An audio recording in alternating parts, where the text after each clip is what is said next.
अस्सलाम वालेकुम भाई। वालेकुम सलाम। आप कहाँ से हैं? मैं रखनी से हूँ। रकनी से। रकनी। अच्छा, यहाँ पर इस्लामाबाद प्रेस क्लब के बाहर ये जो बलोचों का यहाँ पर एहतजाज है, यहाँ पे धरना जारी है, इसमें आप किस लिए आए हैं? मेरा वाल साहब लापता है कितने अरसे से? 10 साल से। तो आपको अभी तक यानी कि कोई उनके बारे में इंफॉर्मेशन नहीं है? कोई भी इंफॉर्मेशन नहीं। तो क्या यहाँ पर आए हैं तो आया कि आपके साथ किसी ने आपसे रब्ता करने की कोशिश की हो, आपसे पूछने की कोशिश की हो कि क्यों आप आए हैं? नहीं, किसी ने भी नहीं पूछी। अच्छा, आपको आपको जब यहाँ पर लाया गया था तो क्या बोल के लाया गया था?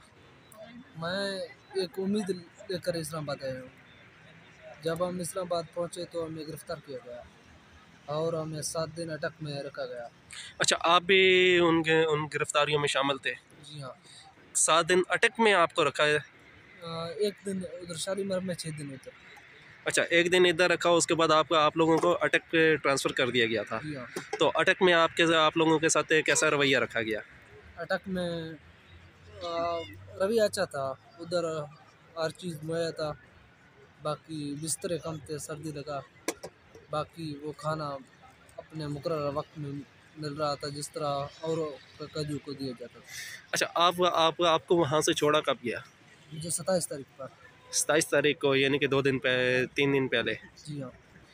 तो क्या कहना चाहेंगे, हुकूमत से क्या मुतालबा है आपका? हम रियासत से मुतालबा करते हैं कि मेरा वालिद का अगर कोई जुर्म है तो उसे मंजर आम पर लाया जाए, और अगर उसने कोई जुर्म किया तो उसे अपने अदालतों में पेश किया जाए। और जो ये गैर कानूनी गुमशुदा है, ये तो पाकिस्तान के कानून में भी नहीं है, और ये ना तो गरीब कर सकता है, ना अमीर कर सकता है, ना हुकूमत। हर जितना भी बड़ा हो उसे कानून पर चलना है। और हुकूमत से हम यही मुतालबा करते हैं कि मेरा वालिद ज़िंदा है तो उसे रिहा किया जाए। अगर उसने कोई जुर्म किया तो उसे अपनी रियासतों उसे अदालतों अपने में पेश किया जाए। अदालतों में पेश किया जाए। शुक्रिया। तो आपको लगता है कि अदालतें जो आजकल जो इस तरीके से कोई एक्शन ले सकती हैं कि क्या उनके पास कोई ऐसी पावर मौजूद है या कोई जादू की छड़ी है उनके पास कि वो जो घुमाएंगे कि वो जो है ना उनका हुक्म चल जाएगा? आपको पता है कि इस टाइम जो है ना इस मुल्क में ताकतवरों की हुकूमत ज़्यादा है। जी हाँ, हमें पता है ताकतवरों की हुकूमत ज़्यादा है। फिर हम रियासत से यही मुतालबा करते हैं कि हमारे साथ इंसाफ किया जाए। अगर नहीं इंसाफ हुआ तो इंसाफ करने वाला खुदा है। हम तो रियासत से यही मुतालबा करते हैं कि हमारे बंदों को वाज़ेह किया जाए। ना ना कि हम यहाँ इस्लामाबाद में कोई वसाइल या मांगने के लिए आए। हम सिर्फ अपने पैरों की वाज़ेही के लिए आए। वो बाद में रियासत का काम है। जो भी रवैया हमारे साथ करे वो रियासत का काम है। रियासत एक माँ है। रियासत हमारे साथ जो भी रवैया करे वो रियासत का काम है।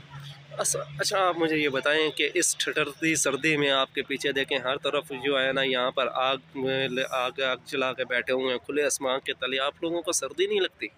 सर्दी लगती है, बस मजबूरी है, क्या करें।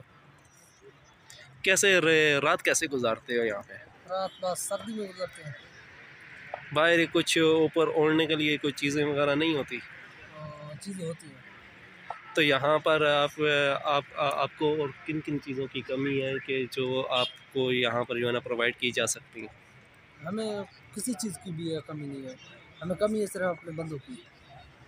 हुकूमत से और मुतालबा करते हैं और चीफ जस्टिस पाकिस्तान से मुतालबा करते हैं कि हमारे बंदों को अदालतों में पेश किया जाए और उनके साथ भरपूर इंसाफ किया जाए। अच्छा, बिलफ़र्ज़ अगर यानी कि आपके मतलबात पूरे नहीं किए जाते तो फिर अगला आप लोगों का लाए अमल क्या होगा?